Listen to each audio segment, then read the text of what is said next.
It is 1587. Luis, a Spanish olive farmer, lives near Cadiz. He is planning to join the Spanish Navy to make his fortune and return to his children and wife Inez to live the good life amongst the shady olive groves. It is an anxious time. He wakes from a dream.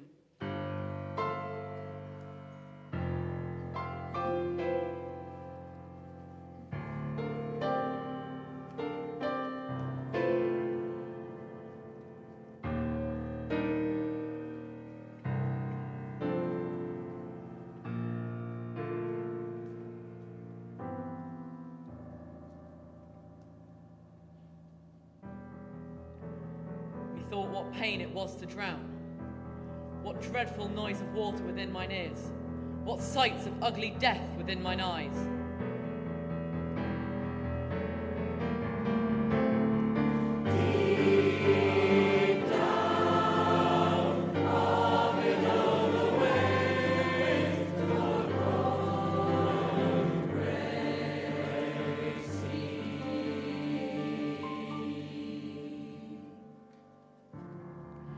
Thought I saw 1,000 fearful wrecks, 1,000 men that fishes gnawed upon.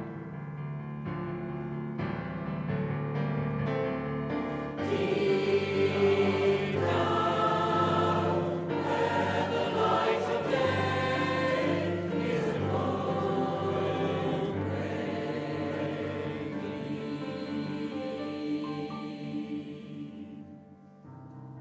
Wedges of gold, great anchors, heaps of pearl, unvalued jewels, inestimable stones, all scattered at the bottom of the sea.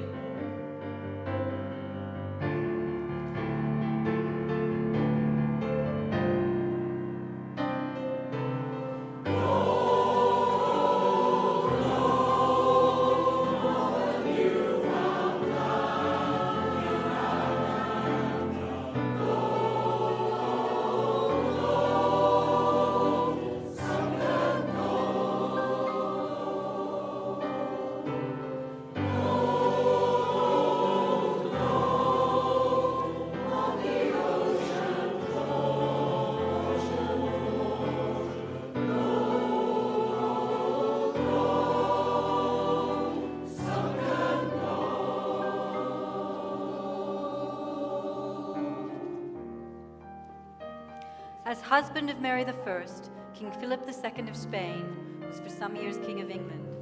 Upon the death of his wife, he pursued her Protestant half-sister Elizabeth, but without success. 30 years later, in 1587,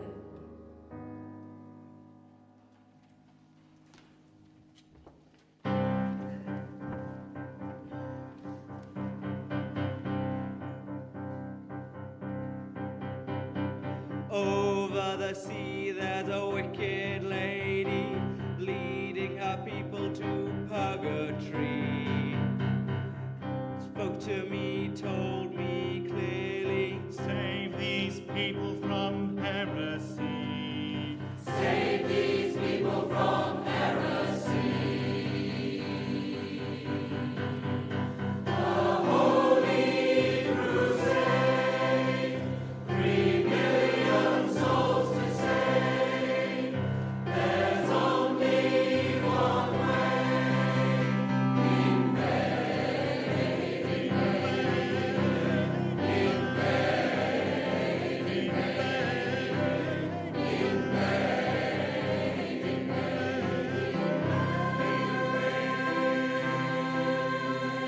Spain, as you know, is a peaceful nation.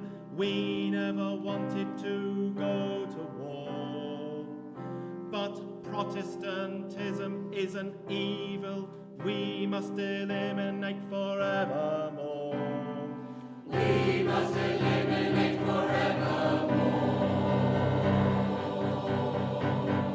The Holy Crusade, 3 million souls to save. There's only one way.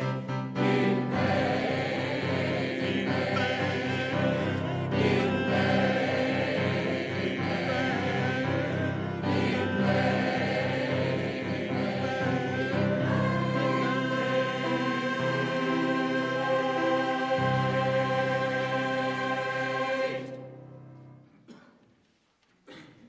It's very simple, gentlemen. The Duke of Parma will gather his army here, and our great Spanish fleet, the invincible Armada, will ferry them across to here, from where they will proceed to London, dispose of Queen Elizabeth, and place on the throne a good Catholic monarch. My lovely daughter, as it happens. Oh yes, just a minor detail. You may have to destroy the English fleet on the way. The whole world must be taught to accept the faith that we all know is true. What a great man, what a saint! The whole world will agree with me when they see the logic of my point of view. What a great man, what a saint! It's only for their own good. How could I just stand by and let those countless souls go to hell when they die? I have a sacred duty, it's mine alone. The whole wide world will pledge allegiance to Rome.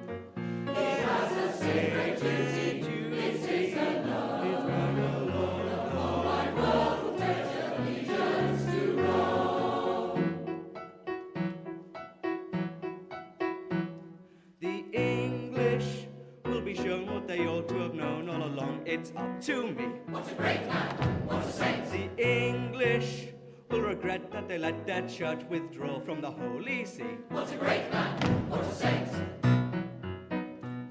I must admit I waited till Mary, Queen of Scots, had lost her Catholic head on Elizabeth's Protestant shopping block. She was as French as frog's legs, she may have been an awkward obstacle to my holy scheme. She was as French as frog's legs, she may have been, she may have been an obstacle to his holy scheme.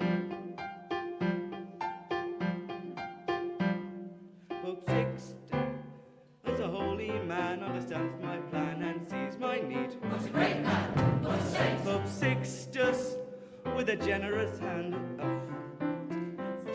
What a great man, what a saint!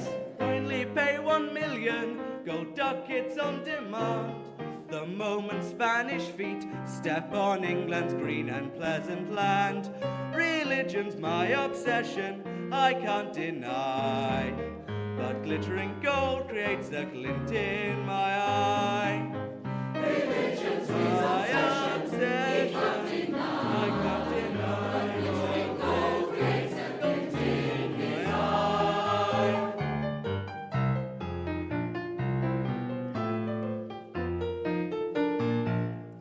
Spain is a global superpower.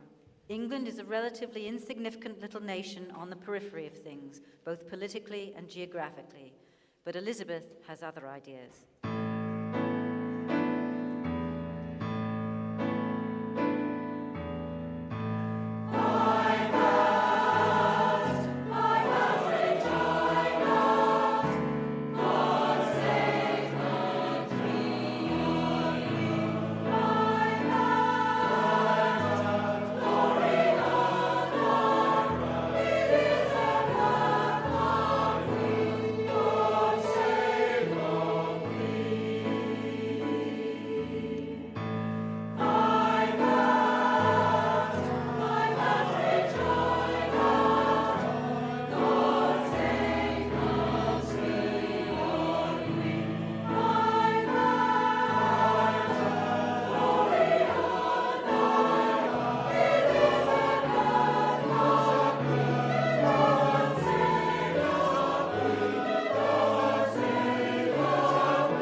Cousin Philip plans to send us some visitors. Or so my spies tell me. Let him just try. What a cheek! Trying to tell me how to run my country, how to rule my state. What a nerve! If he thinks he's going to take us over, he's made one big mistake. Bully boy, there's a lesson coming soon that you will not easily forget. Bully boy, you think you're a gift to the world, but you are a pain in the neck. I'm gonna show him I'm a queen, show him I'm a monarch who will tolerate a minimum of messing around. Show him I'm the boss, show him he's the one who'll make a loss. If he tries to make a grab for my crown, I'll knock him down. King Phil, stick him up.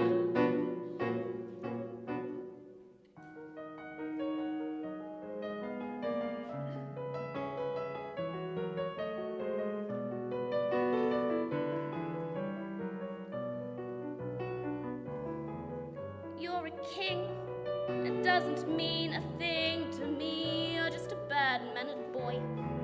You're a king, but poking your nose into my affairs is an ill-conceived ploy. I'm a queen with a reputation to preserve. I have God on my side. I'm a queen, no one else has ever been so rude to me. Boy, you go hide. I'm gonna show him I'm a queen, show him I'm a monarch who will tolerate a minimum of messing around. Show him I'm the boss, show him he's the one who'll make a loss. If he tries to make a grab for my crown, I'll knock him down. King Phil, stick him up.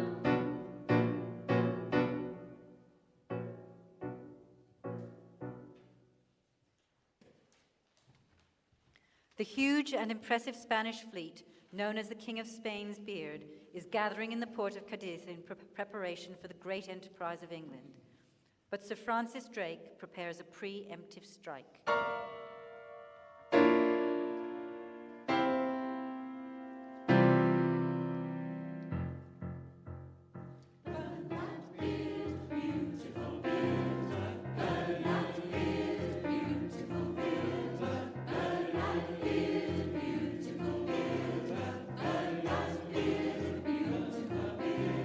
The King of Spain sports a noble beard, a noble beard, a noble beard. The King of Spain is so proud of his beard, a noble beard, a noble beard.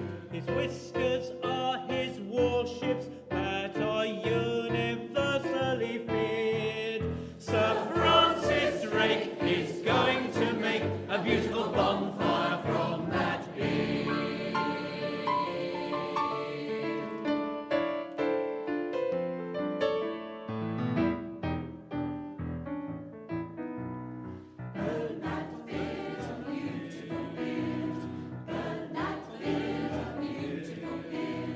The King of Spain has a mad grand plan, a crazy plan, a crazy plan to steal the crown of our England. A crazy plan, a crazy plan, but we'll pay him a visit and we'll take our matches along. We'll burn his boats to kingdom come before he knows what's going on. We'll burn his boats to kingdom come before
Drake's audacious preemptive strike at Cadiz tears the heart out of the Spanish fleet and delays the Armada for a year. He doesn't attack the town itself, but the residents expect the worst, and many perish in the havoc that follows.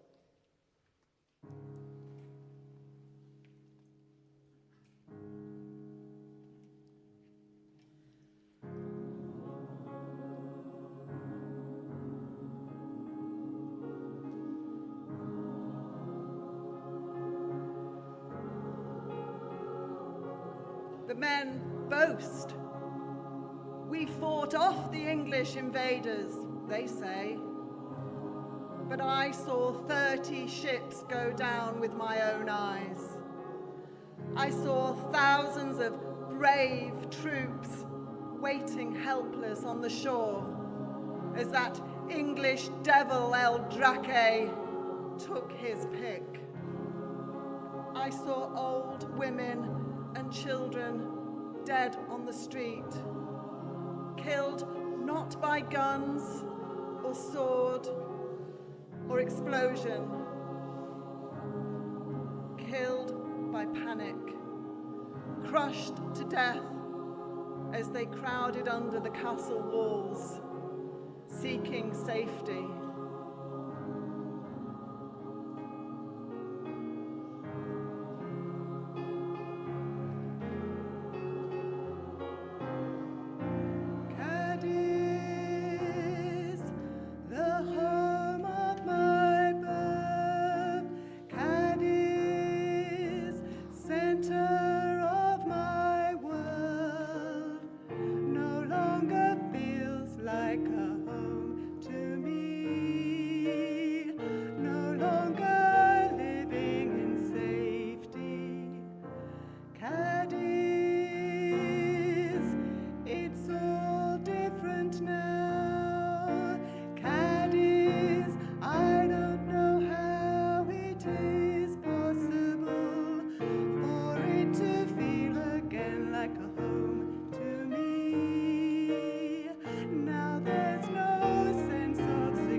Depending on how you look at it, privateers are pirates, with a royal license to pillage and plunder at sea, upon condition that they share their loot with the host nation, or privatize members of the nation's navy, defending their homeland in return for a portion of any treasure captured from the enemy.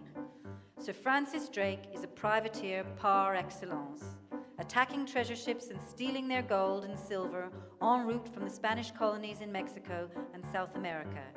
He may be a great naval commander, but he's also a pirate.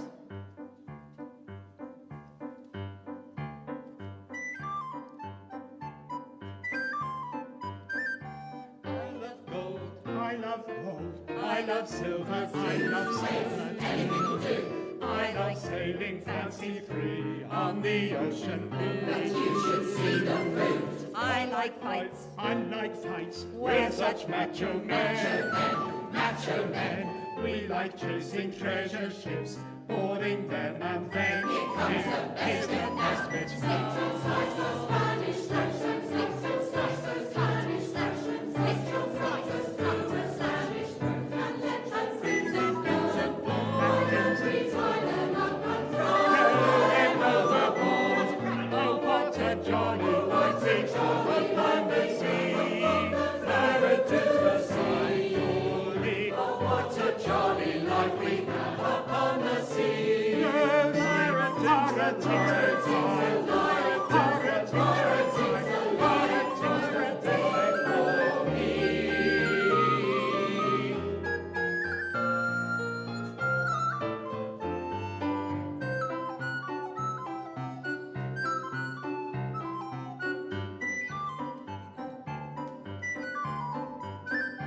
I love pearls. I love pearls, I love jewelry.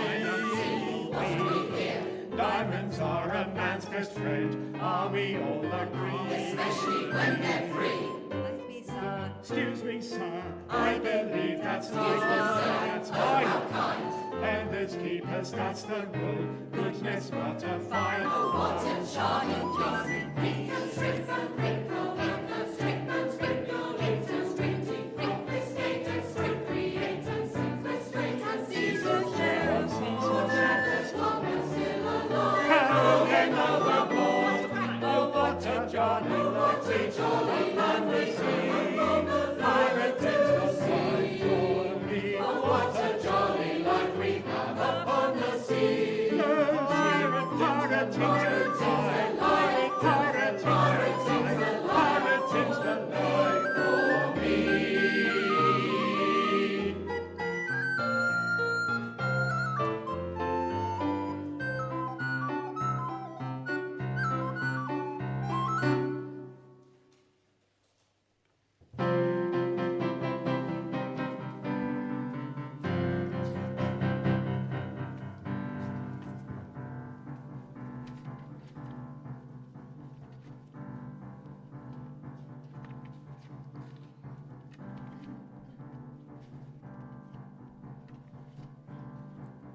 Cadiz stormed, 30 ships lost, our merchant shipping terrorized, and in Spanish waters no less.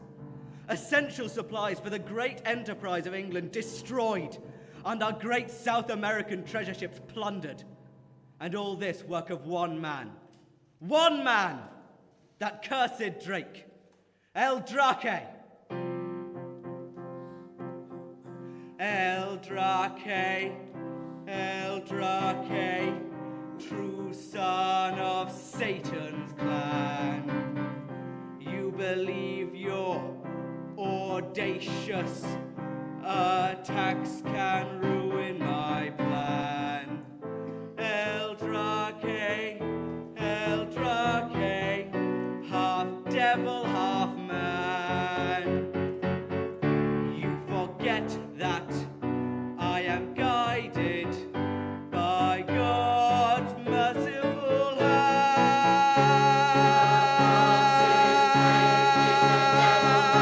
We must eliminate forevermore.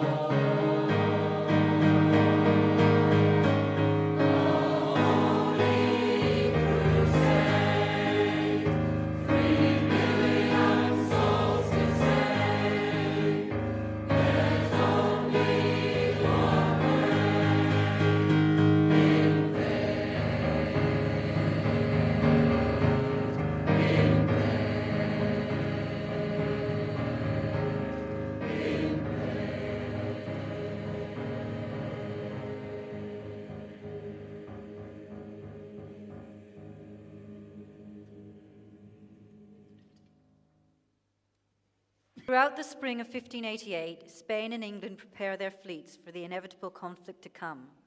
But there is a fundamental difference between the Spanish and English approaches to both ship design and engagement in battle.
July 19th, 1588, the Lizard, Cornwall. The great Spanish Armada is sighted for the first time, and word is sent rapidly to London via a sequence of beacons along the south coast.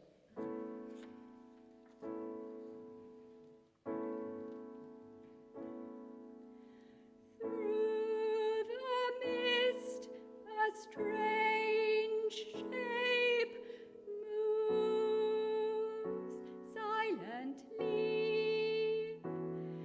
bringing fear to my heart, bringing fear to my heart.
That same evening, the English fleet of 200 ships is primed and ready at Plymouth, but unable to sail due to the incoming tide. The legend is that Drake is engaged in playing bowls on Portsmouth Hoe. Plymouth Hole.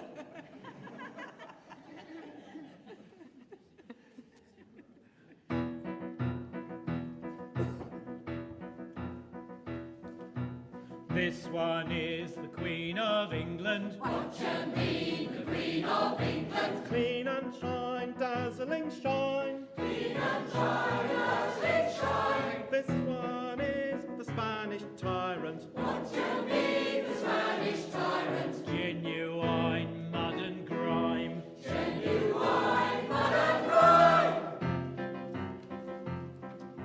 See our noble English Queen. What you mean, the English Queen? Sweet Serene, Bess is our Queen. Sweet Serene, Bess is our Queen. Smash that king to smithereens. What a blow, look at him go. Philip must return to dust. Spanish blood will be dirt and mud. We're all ready for the big fight. Come on, Spain, show us your might. Come on, Spain, show us your might. Come on, Spain, show us your might.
On board.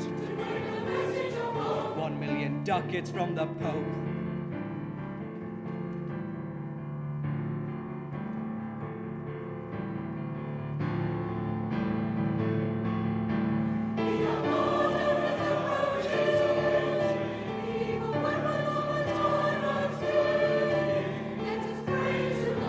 We'll destroy them like a dog. We'll sink them all without a trace.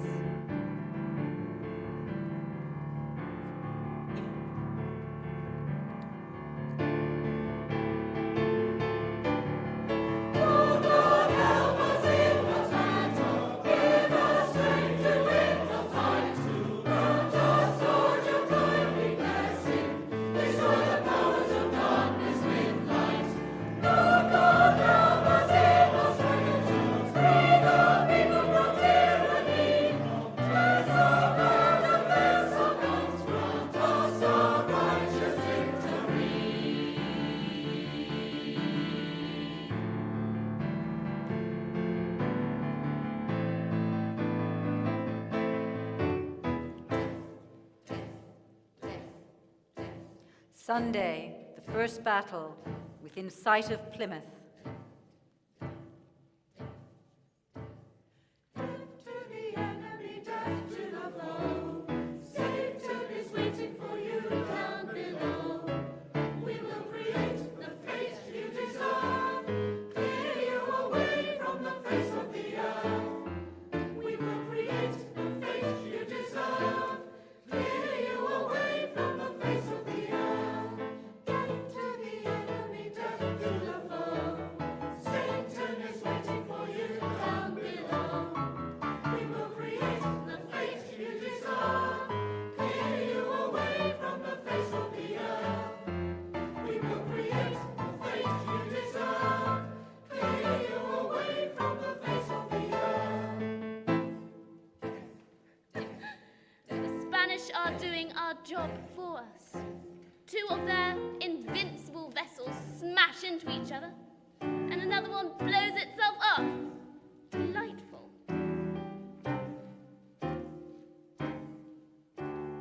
Tuesday, the second battle, off Portland Bill.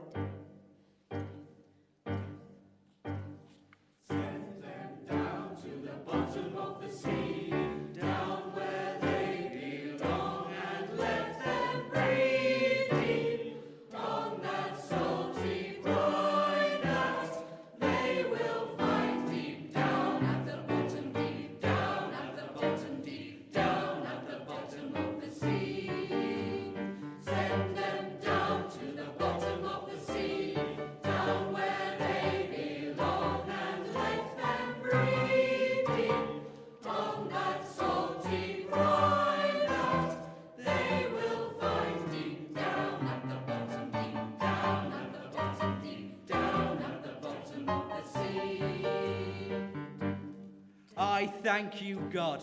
I have good news from my messengers.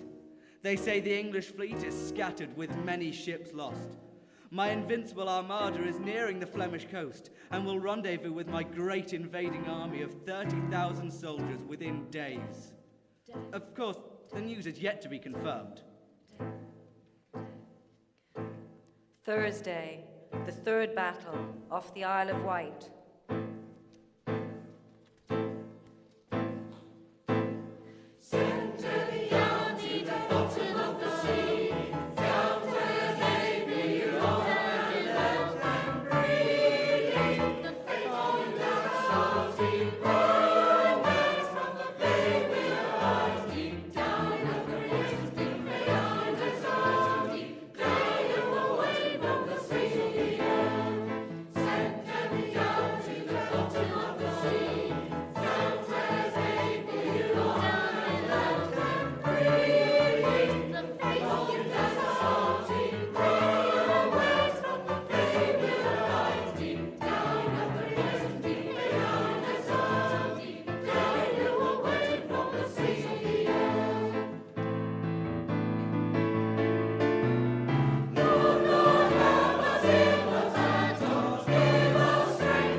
Victory within my grasp.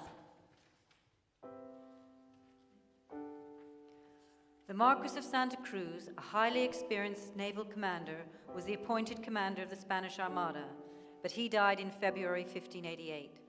For reasons best known to himself, Philip II has selected the Duke of Medina Sidonia, an aristocrat with no experience of the sea, to replace him.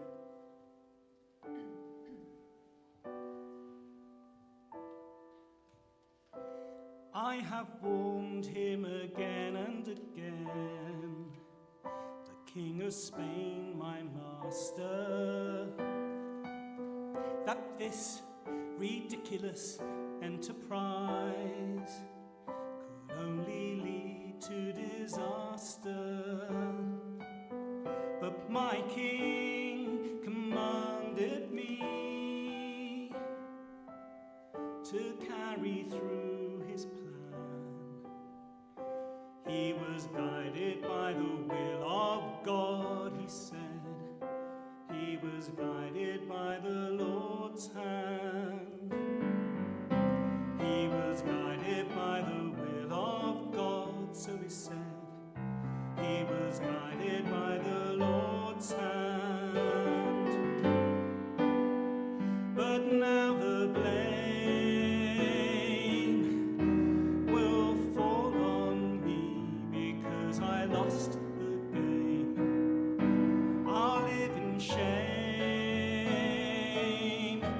forevermore. They must have someone to blame. I know that I'll go down in history, the cause of the greatest defeat upon the sea. I'll take the sole responsibility. They must have someone to blame. I'll be that someone they blame.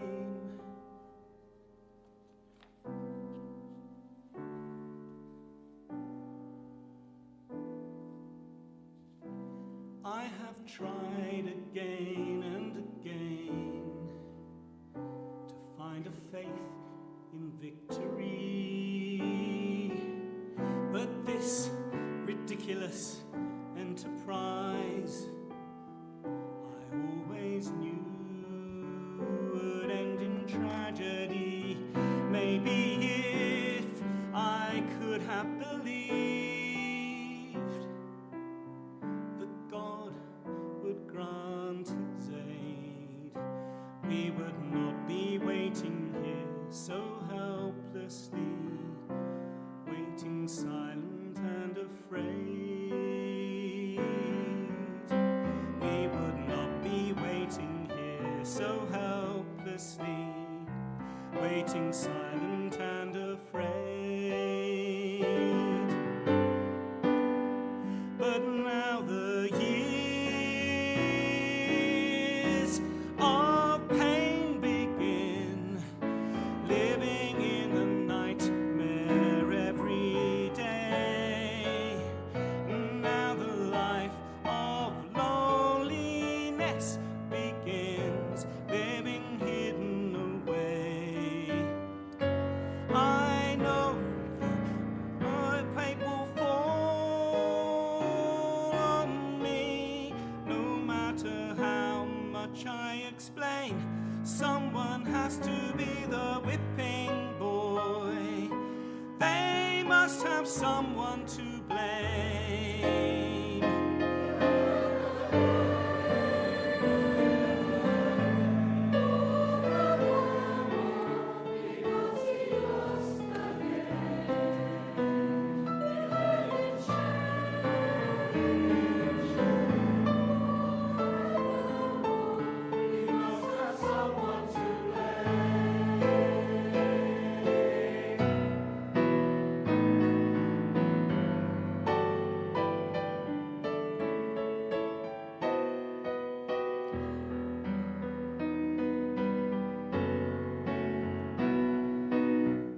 Despite the English attacks, the Armada has survived its journey relatively unscathed.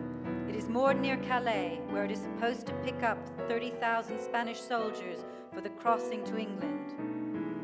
But the troops are nowhere near ready. Drake's next action is decisive. Midnight, the hour of nightmares. 8 bright new stars flow out of the dark, flickering in the dark. They draw near, firebrands hovering in space. Nearer still, they are fire ships from hell driving the Spanish to their fate.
In panic, many of the Armada ships cut their anchor cables in order to escape as rapidly as possible, as the flaming fire ships drift towards them.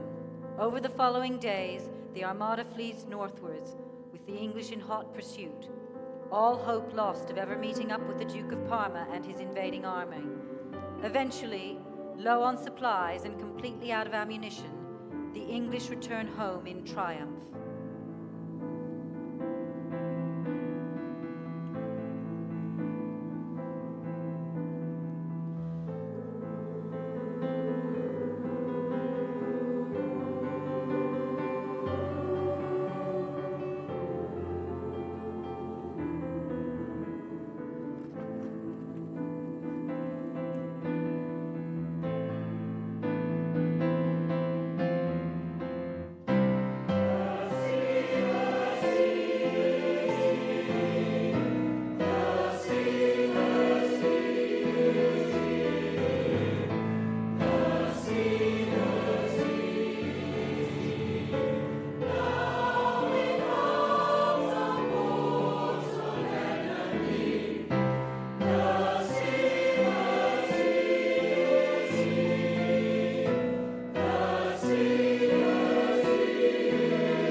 Spanish, starving, diseased, bitter in defeat, attempt the only route home open to them, around the north of Scotland and down the west coast of Ireland.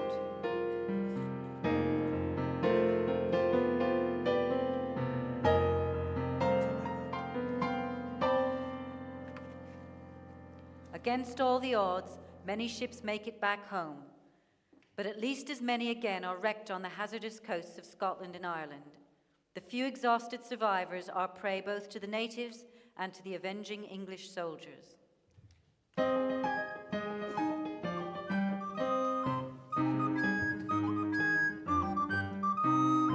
ocean is a treasure chest as rich can be. There's nothing else as generous as the wide Atlantic Sea. For when the mighty gales have blown and storms have crashed around, down we come to the beach again and again to find what can be found.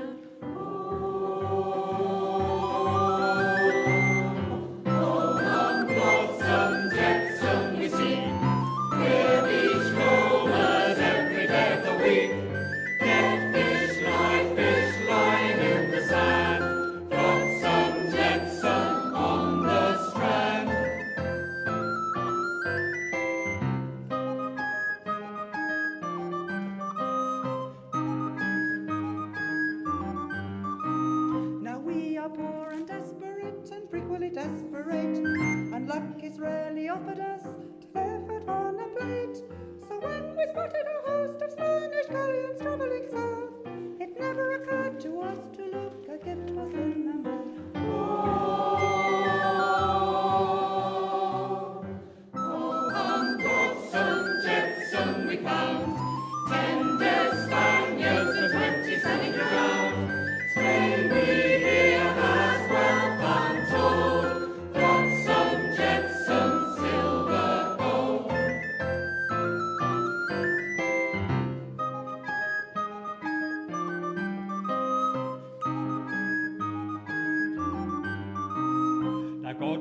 offered us this golden opportunity, and churlish it would be to spurn his generosity.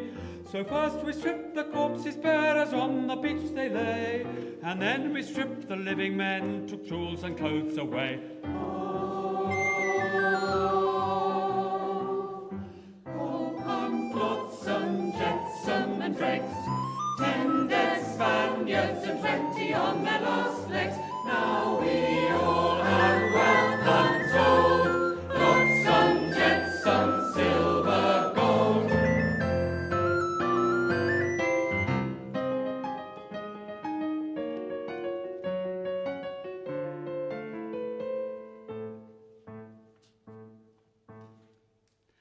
We must confess we didn't exactly make them feel at home, but we wouldn't have harmed those Spanish lads so helpless and alone. But English soldiers came along, invaders of our land, and spilled the blood of Spain on our lonely Irish strand. Oh, flotsam, jetsam, it's true. What a terrible thing to do after all that they'd been through. Dead men, lying on the sand, killed by cruel, murdering, merciless, blood-stained, civilized English hands.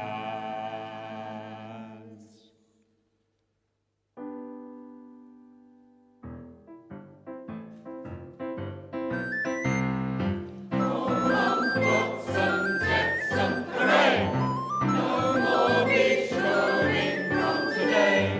We're all rich now, young and old. Flotsam, jetsam, silver, gold. Flotsam, jetsam, silver, gold.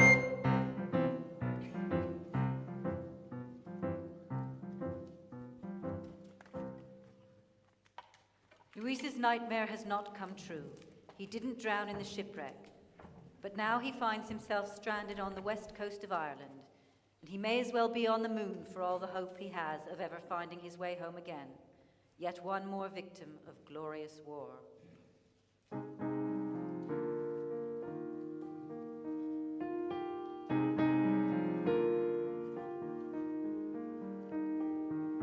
Far away in an olive grove, the sun is shining, the sky is blue. My family will be working there, oh how I wish I could be there too. When I sleep, I dream, I see that olive grove in my mind's eye. Then it seems so much more real than this cold grey sea and sky. But I am here, a world away. Shall I ever see my family again? But I am here, far, far from home, stranger in a strange land, cold and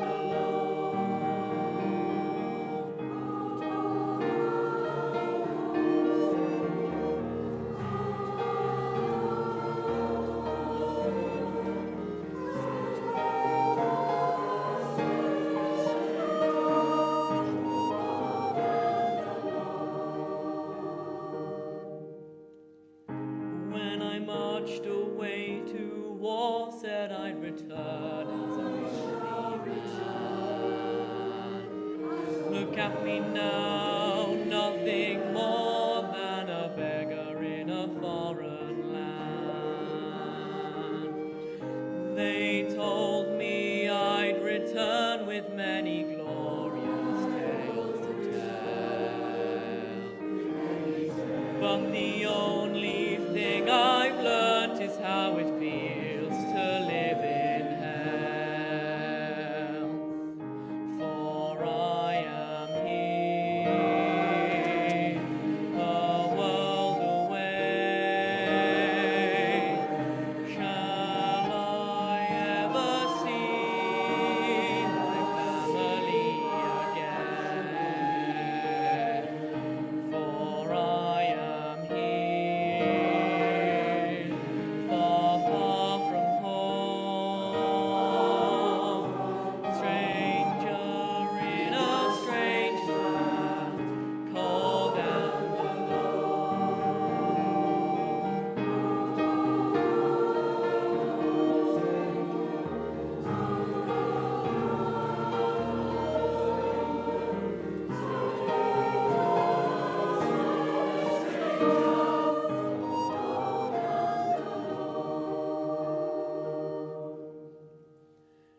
It seems a long lifetime since I was with my family. So very long indeed, I'm afraid they'll have forgotten me. My youngest must have grown from tiny baby into a child. I would give all